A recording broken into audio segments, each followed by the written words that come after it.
décrire la façon dont ça fonctionne.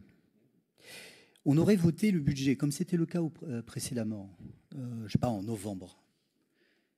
On pourrait se dire, on n'a pas toutes les données, etc. Mais même quand nous les votions en novembre, je m'en souviens, nous avions des trajectoires d'évolution et d'exécution du budget en cours. C'est-à-dire au 10-12e, on avait des tableaux qui nous présentaient l'évolution.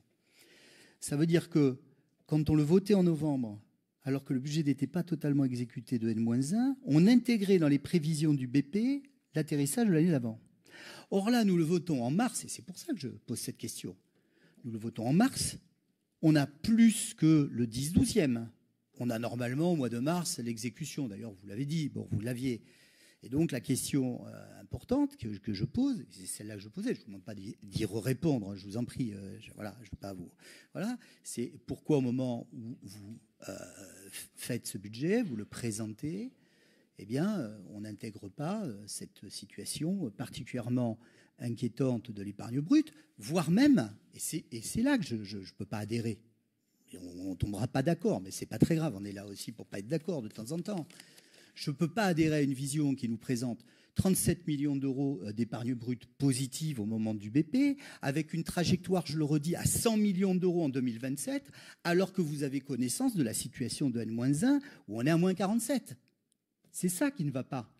C'est qu'à un moment donné, je ne veux pas utiliser des termes vexants, d'insincérité, etc. Ce n'est pas l'essentiel. L'essentiel, c'est comment on peut présenter un BP ici en ayant ces éléments. Ça pose une question.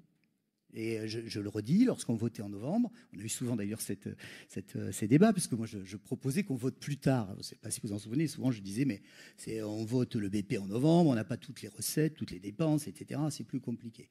Là, on est en mars. Donc en mars, on sait. Voilà, on sait, on ne le dit pas. Voilà, c'est un constat. Alors après, on peut attendre le BS, on peut attendre la fin de l'année, on peut attendre que le lait sur le feu déborde. Il a déjà commencé à sortir de la casserole. Mais si, bon, voilà. Donc, on n'a pas toutes les réponses. Ça, je peux l'entendre. Ça fait partie des réponses, voilà, que je peux entendre. Mais la question du vote du BP, elle reste, de mon point de vue, posée. Et ça restera une profonde insatisfaction que de le constater. On ne saura pas.